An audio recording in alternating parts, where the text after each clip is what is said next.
Bismillahirrahmanirrahim. Assalamualaikum warahmatullahi wabarakatuh. Saya Dr. Ahmad Khori, MMPD, MPDI, dosen Universitas Islam Nusantara pada Prodi Pendidikan Bahasa Arab Fakultas Keguruan dan Ilmu Pendidikan yang saat ini direhombes pada Sekolah Pasca Sarjana di Prodi Magister Pendidikan Agama Islam Universitas Islam Nusantara.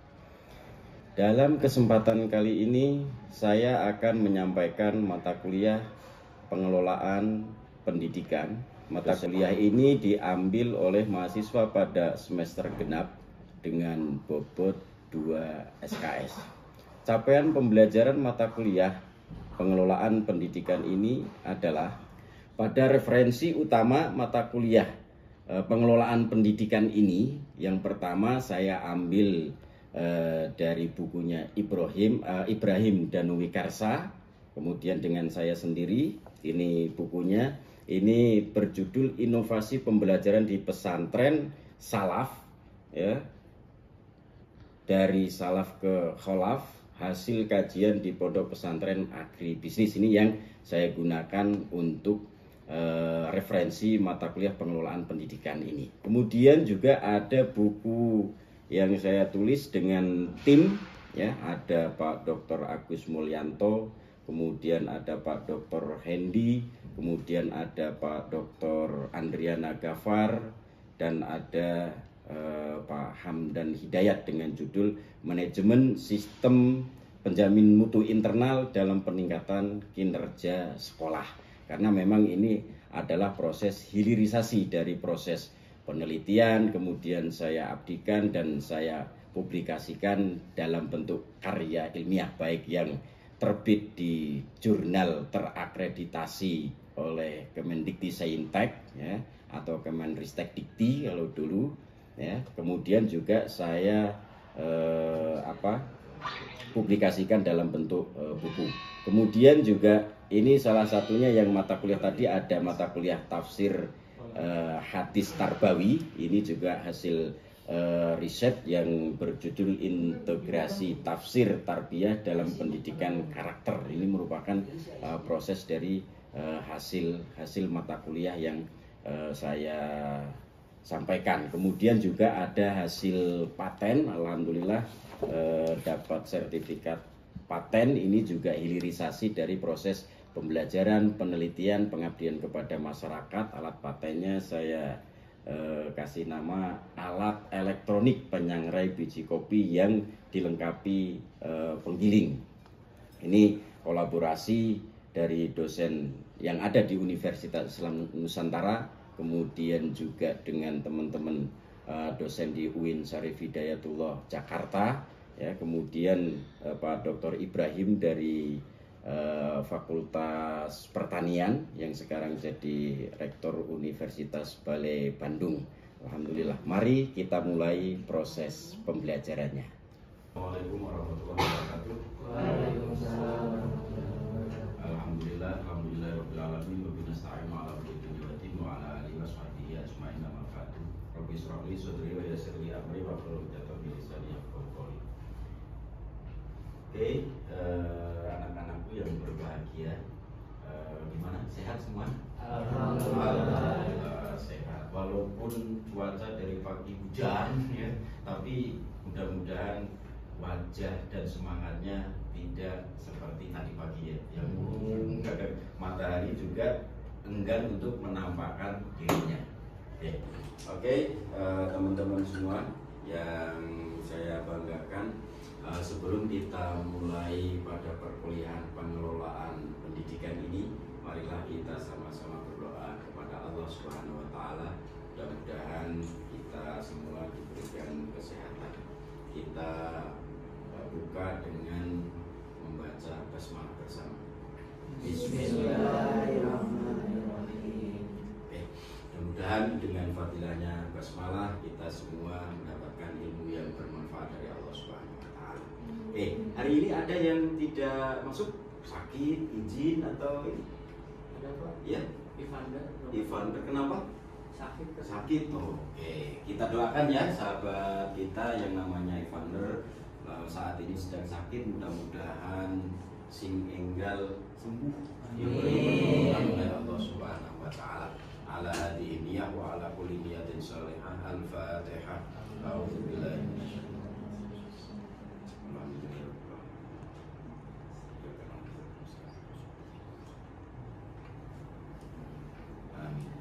Oke, semua sudah ngisi presensi kehadiran ya di LMS, di litera kita?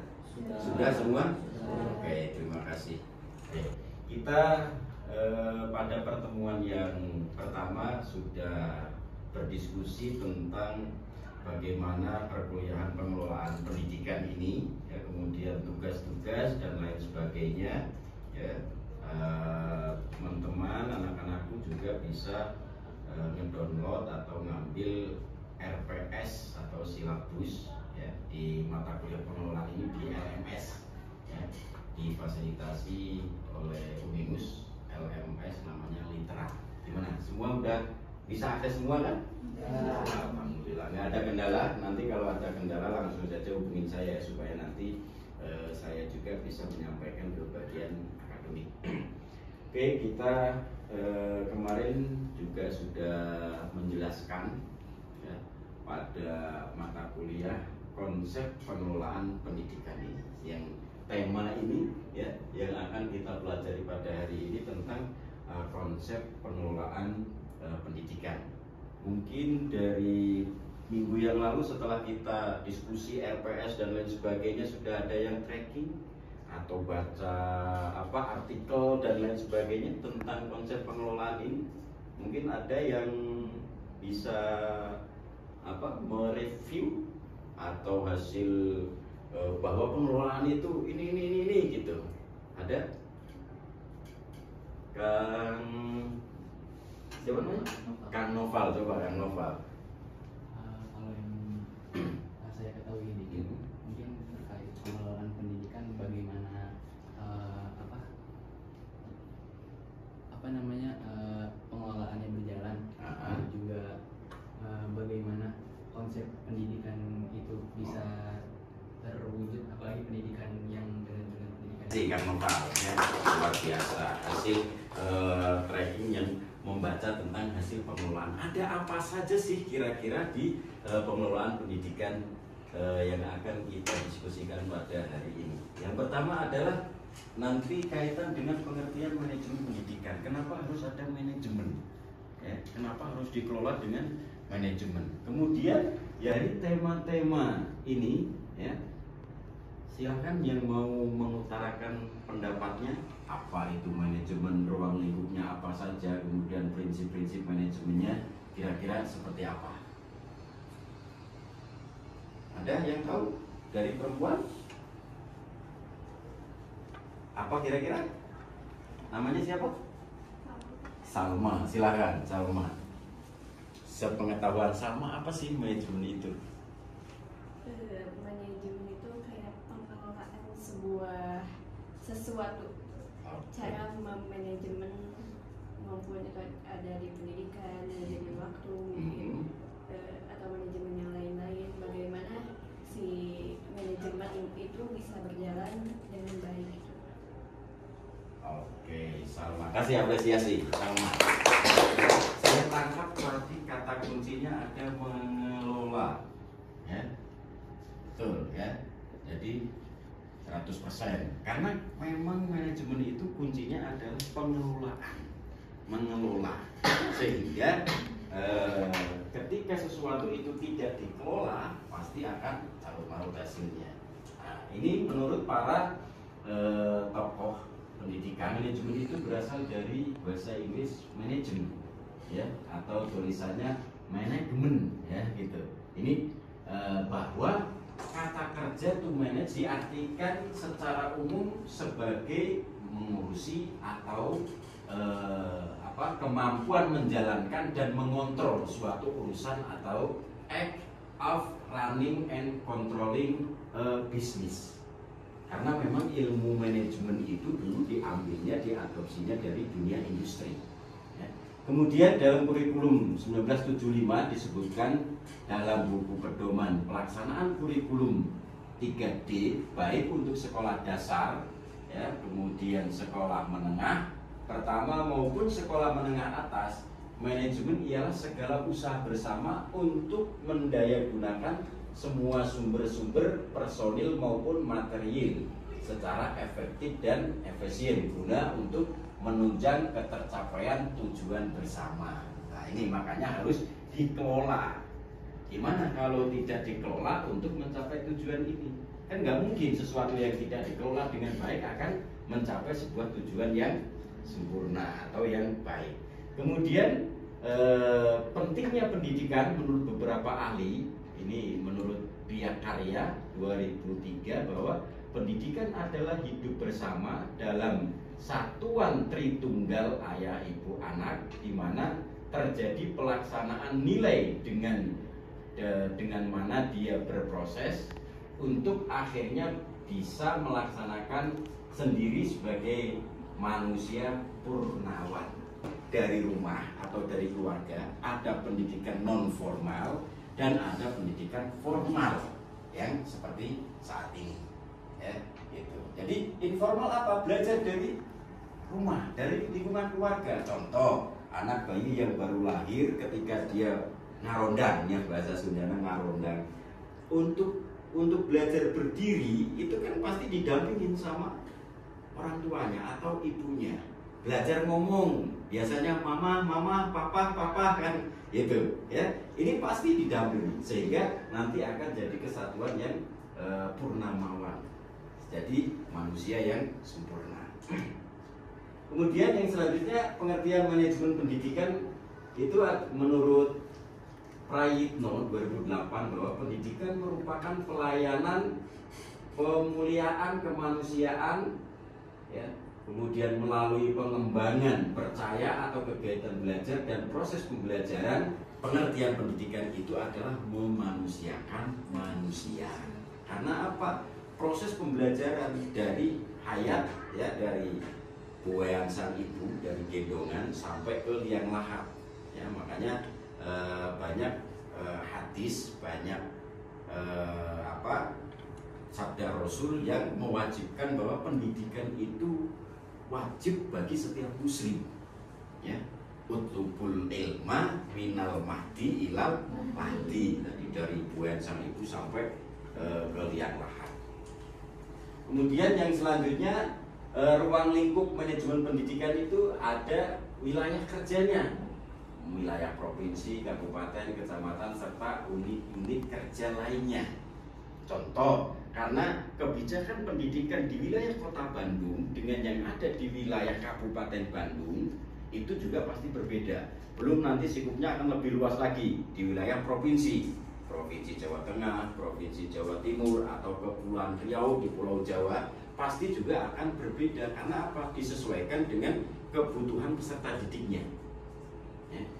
Kemudian yang selanjutnya adalah objek garapan murid, sekolah, baik tenaga kependidikan maupun tenaga manajemen, kurikulum, sarana, material, ya, tata laksana pendidikan atau ketatausahaan sekolah, kemudian pembiayaan atau manajemen anggaran lembaga-lembaga pendidikan dan organisasi pendidikan, hubungan masyarakat atau komunikasi pendidikan.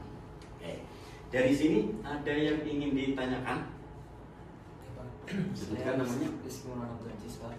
Mungkin dari perkataan tersebut seberapa penting dalam dunia organisasi mungkin ya, tentunya di bidang masyarakat, harapannya mungkin apa sih manfaat dari organisasi tersebut? Oke, organisasi pendidikan apa sih manfaatnya? Ya. Kalau sesuatu itu tidak diurus, ya, yang bodoh dibiarkan bodoh, ya, sebenarnya dalam konsep Islam itu nggak ada yang bodoh. Karena apa? Kita dilahirkan dengan kompetensi dan kemampuan yang sama. Hanya mungkin orang yang belum tahu itu belum menggunakan atau belum mengoptimalisasikan kemampuannya. Makanya dikelola melalui organisasi supaya nanti disebarluaskan. Makanya banyak program sekolah gratis yang kemarin kurikulum merdeka itu, ya. Kemudian sekarang disasar gizi gratis. Karena ya tadi impact faktornya kalau tidak dikelola akhirnya dimanfaatkan untuk kemakmuran atau untuk kepentingan organisasi tertentu. Tadi yang sudah menjawab tadi ya, ini juga buku hasil karya ini juga saya jadikan panduan. Ya, yang pertama tadi Kang Noval, ya kita kasih apresiasi ya. Nanti dibaca ya bukunya ya, mudah-mudahan bermanfaat. Ya, mohon Kang. Ya, mudah-mudahan ilmunya bermanfaat. Ini juga sama yang saya jadikan referensi juga, ada judulnya Implementasi Manajemen Berbasis Sekolah atau MBS. Ya, tadi Teh Salma yang sudah berani mengutarakan pendapatnya. Mudah-mudahan bermanfaat ya, dibaca bukunya. Nanti kasih saran dan masukan. Ya, ini juga ada Kang Aziz ya. Ini judulnya Integrasi Tafsir Tarbawi dalam Pendidikan Karakter. Ini juga saya jadikan referensi di mata kuliah saya sampaikan di program Magister Pendidikan Guru Agama Islam di S2 PAI Univers ya. Nih, Kang Aziz, dibaca ya. Oke, mudah-mudahan bermanfaat. Nanti tolong dibaca, kemudian saya kasih masukan. Ya, Pak, ini mah kurang bagus isinya, saya punya saran kayak gini. Nanti akan saya perbaiki untuk penerbitan selanjutnya.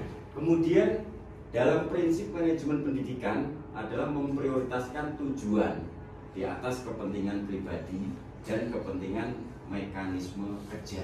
Pak, memberikan tanggung jawab pada personil sekolah atau hendaknya sesuai dengan sifat-sifat dan kemampuannya. Ya. Kemudian juga mengenal secara baik faktor-faktor psikologis manusia. Nah, ini yang perlu digarisbawahi. Ya. Psikologis karena dari pertumbuhan kita itu berbeda, sehingga tidak boleh saling mencemooh, saling mencela. Yang seharusnya timbul adalah saling memotivasi. Kenapa harus didesain kurikulum itu? Ada yang ingin mengutarakan kenapa sih harus ada kurikulum dan lain sebagainya, Pak? Silakan yang ingin menyampaikan pendapatnya. Siapa namanya? Hani, silakan. Teh Hani. Kenapa kurikulum itu penting? Karena kurikulum memang sangat penting dalam pendidikan, terutama kayak struktur pembelajarannya di sekolah kayak gitu. Terus supaya teratur juga pembelajaran di sekolah. Oke, kita kasih apresiasi ya. Ini kenapa harus ada kurikulum? Karena kurikulum itu ibarat jalan. Ya. Gimana kita berminat, ya, gimana kita mau tahu kalau yang dipelajari kita nggak tahu. Ya. Contoh, Anda mau masuk ke Unimus program studi pendidikan bahasa Arab, ya, apa saja sih yang dipelajari di bahasa Arab itu? Itu kalau ada nggak menarik, dah saya mah toslami di pesantren highway belajar nyikrok, ya, highway ngapalkeun kan itu. Geus jenuh hoyong pindah ke jurusan yang lain. Ini salah satu fungsi dari kurikulum, makanya kenapa harus ada kurikulum manajemen, dan ini juga perkembangannya disesuaikan dengan kebutuhan saat ini. Ya.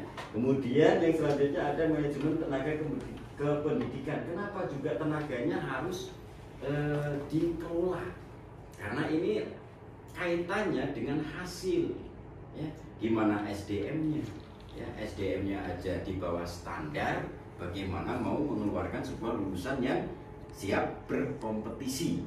Ya, kalau saat ini katanya 4.0, ya, 4.0. Nggak tahu tahun depan, 2 tahun ke depan, atau 10 tahun ke depan akan jadi 10.0 atau jadi berapa. Ini sangat penting. Kemudian ada manajemen sarana dan prasarananya. Ini juga perlu, karena apa? Anda belajar, ya, butuh kenyamanan. Ya, contoh kalau Anda nggak nyaman dari kondisi ruang belajarnya juga, memang fisiknya ada di dalam, tapi nggak tahu pikirannya di mana melayang, gitu. Ini sehingga sangat menentukan keberhasilan kuliah mata kuliah pengelolaan pendidikan ini. Wawasan Anda jadi terbuka. Oh iya, ternyata betul saya harus meringankan beban orang tua. Ya, ini muncul. Kemudian ada manajemen layanan khusus dan sebagainya. Yang selanjutnya adalah fungsi planning. Kenapa harus direncanakan? Ya, target itu harus dicapainya bulan kapan, bulan keberapa. Ini perlu perencanaan yang matang. Contoh hidup Anda dari mulai bangun tidur sampai tidur lagi, kira-kira dalam satu hari Anda merencanakan apa saja? Yang tahfidz kayak Kang Nopal, saya pokoknya minggu sekarang target 1 juz. Persis di sela-sela saya harus kuliah, kemudian juga harus 1 juz hatam, ya, atau sambil aktif di organisasi. Ini harus terplanning dengan benar. Karena kalau enggak, waktu lewat begitu saja. Karena al waktu kasyaf katanya, fa'il lam takto koto akar. Jadi waktu itu bagikan pedang. Kalau kita tidak mampu mengoptimalkan waktu itu dengan baik, maka kita yang akan terpotong. Makanya penyesalan tidak ada di depan, pasti di belakang. Hanyangkal bahwa kuliah itu serius gitu. Yang selanjutnya, karena ini tujuan dan manfaat manajemen. Yang pertama adalah mengetahui permasalahan, menyusun rencana, kemudian mengidentifikasi kelemahannya sebagai acuan dalam penetapan anggaran pendidikan dan sebagai alat pengendalian. Kalau dalam teori namanya analisis. Kita analisis SWOT dulu, ya, strength-nya apa kira-kira, ya, kekuatannya ada di mana, ya, W-nya apa, weakness, kelemahan itu apa kira-kira, kemudian opportunity, ya, peluangnya kira-kira apa nanti. Yang terakhir adalah tantangan. Ketika keempat itu tidak harus dimulai dari faktor kekuatan saja, ya. Jadi bisa kita mulai dari opportunity, peluangnya, ya. Tantangan bisa kita mulai dari situ. Jadi bisa dibolak-balik. Jadi analisis SWOT itu, ya, kalau yang sering kita lakukan, biasanya kalau untuk mengetahui pertumbuhan organisasi itu, kita bisa mulai dari faktor kekuatannya dulu, ya, atau bisa dari W-nya dulu, apa? Weakness. Ya, weakness itu apa? Kelemahan. Ya, kekuatannya sudah, kelemahannya sudah, opportunity. Yang ini apa? Peluang. Kemudian threat itu tantangan. Ya. Kita bisa mulai dari sini dulu, atau kita bisa mulai dari O-nya dulu, tergantung kebutuhan, supaya nanti bisa balance, ya. Karena ini adalah salah satu strategi. Oke, membagi kelompok, ya, nanti sekarang kelompoknya Kang Nopal katanya yang mau mempresentasikan dari hasil perkuliahan ini. Oke, untuk diskusi kelompoknya silahkan dibentuk lingkaran, ya, setengah lingkaran kursinya, silahkan mulai proses diskusinya. Baik, bismillahirrahmanirrahim. Assalamualaikum warahmatullahi wabarakatuh. Waalaikumsalam warahmatullahi wabarakatuh. Alhamdulillahirrahmanirrahim. Selamat baru. Baik dari saya sendiri ingin mempresentasikan apa yang telah dikaji tidak jauh dari pertemuan pada hari ini, dan juga data-data yang setelah saya kaji dari pertemuan kemarin, juga dari kelompok saya sendiri. Sebelumnya terima kasih kepada Bapak yang sudah mengizinkan saya untuk mempresentasikan di depan sini, juga kepada teman-teman kelompok saya yang telah ikut andil dalam kajian ini, juga dalam diskusi ini, terutama teman-teman yang sudah hadir pada siang hari ini. Baik, tidak langsung saja, dari apa yang saya kaji, juga yang saya dapat dari pembelajaran pada hari ini terkait bagaimana pengelolaan manajemen pendidikan, yaitu tidak jauh tidak bukan secara yang namanya pendidikan itu pasti ada tujuan, yaitu mencerdaskan manusia, juga memanusiakan yang namanya manusia. Dan dari semua itu, agar tercapai semua tujuan itu, kita pun perlu yang namanya memanage, yaitu mengelola pendidikan itu sendiri. Bagaimana pendidikan itu berjalan, juga apa saja tujuan, apa saja jalan yang akan kita ambil agar tujuan ini bisa tercapai dengan baik, secara efektif juga efisien. Terus mungkin yang terakhir juga bagaimana urgensinya pendidikan nanti kepada masyarakat. Kan sesuai tujuan awal, yaitu pendidikan itu di mana memanusiakan manusia, juga mencerdaskan bangsa kita sendiri terutama. Dan dari itu semua, maka manajemen pendidikan ini sangat dibutuhkan agar semuanya dapat berjalan dengan baik, juga tujuan-tujuan baik dapat tercapai dengan efektif. Mungkin sekian dari kajian kelompok kami, kurang lebihnya mohon maaf. Wassalamualaikum warahmatullahi wabarakatuh. Ada yang mau bertanya dari teman-teman untuk bertanya atau menambahkan, atau lebih kita buka dalam sesi diskusi pada siang hari ini dari Adib ya. Mungkin sebelumnya saya lagi kenalkan apa yang sudah kuliah. Terima kasih kepada presenter yang telah mempresentasikan pada siang hari ini. Tadi materi yang dikaji yaitu tentang manajemen dalam lembaga pendidikan.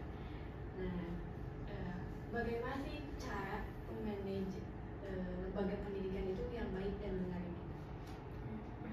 Baik, terima kasih sebelumnya kepada penanya yang sudah mempertanyakan sebuah pertanyaan yang sangat spektakuler. Baik, saya langsung saja jelaskan. Mungkin tadi oleh Bapak Kori juga sudah dijelaskan, tapi di sini mungkin agak saya perjelas agar bisa dipahami oleh penanya. Pertama, bagaimana sih manajemen ini bisa berjalan dengan baik, juga efisien seperti yang tadi ditanyakan, yaitu tadi sudah disampaikan ada yang namanya fungsi atau juga bisa dibilang strategi dalam menjalankan manajemen pendidikan ini, yaitu ada sistem yang namanya, mungkin tadi saya singkat, itu POAK, yaitu pertama planning, kedua organizing, ketiga actualing, keempat controlling. Yang pertama, kita butuh yang namanya ketika tujuan kita mau tercapai, yaitu mengelola pendidikan ini dengan baik, kita perlu yang namanya planning, yaitu di mana kita dapat memplanningkan atau merencanakan bagaimana jalannya ke depan untuk mencapai tujuan ini. Nah, kedua baru kita sampai kepada yaitu yang namanya organizing, di mana kita yaitu membagi-bagi SDM di dalam manajemen pendidikan ini. Nanti di sini kita sebagai apa, nanti di sini dia bagaimana kerjanya. Dan setelah organizing ini terlaksana, kita butuh yang namanya controlling.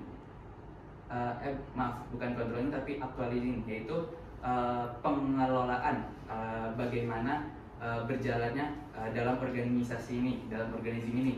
Nah, ketika kita sudah mengelola dengan baik, kita perlu yang namanya terakhir, yaitu controlling. Kenapa controlling ini dibutuhkan? Karena yang namanya planning tidak ujuk-ujuk hari ini kita rencanakan, besok langsung terjalankan semua, tapi tetap selama berjalannya sistematis untuk mencapai sebuah tujuan itu butuh yang namanya controlling.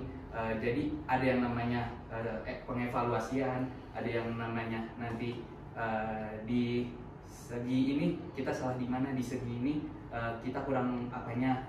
Jadi sebelum kita mencapai tujuan itu, saat kita berjalan mencapai tujuan itu banyak yang perlu kita kelola. Pada dasarnya mungkin 4 itu yang bisa kita strategikan, yaitu planning, organizing, actualizing, sama controlling. Mungkin gitu. Oke, kita kasih aplaus untuk kelompoknya kan.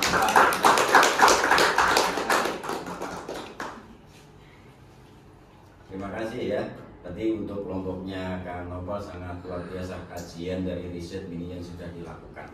Sehingga kita di pertemuan minggu yang akan datang akan membahas tentang pengelolaan sebagai ilmu dan seni.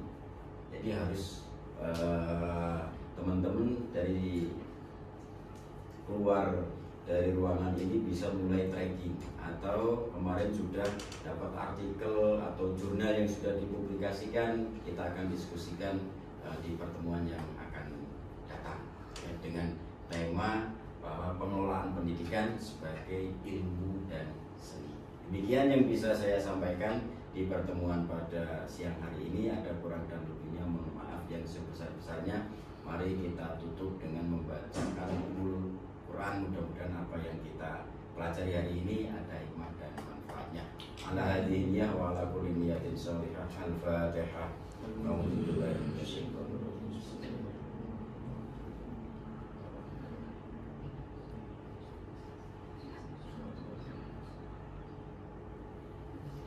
Terima kasih. Saya tutup dengan membaca wallahu muwaffiq ila aqwamit thoriq. Wassalamualaikum warahmatullahi wabarakatuh. Waalaikumsalam warahmatullahi wabarakatuh.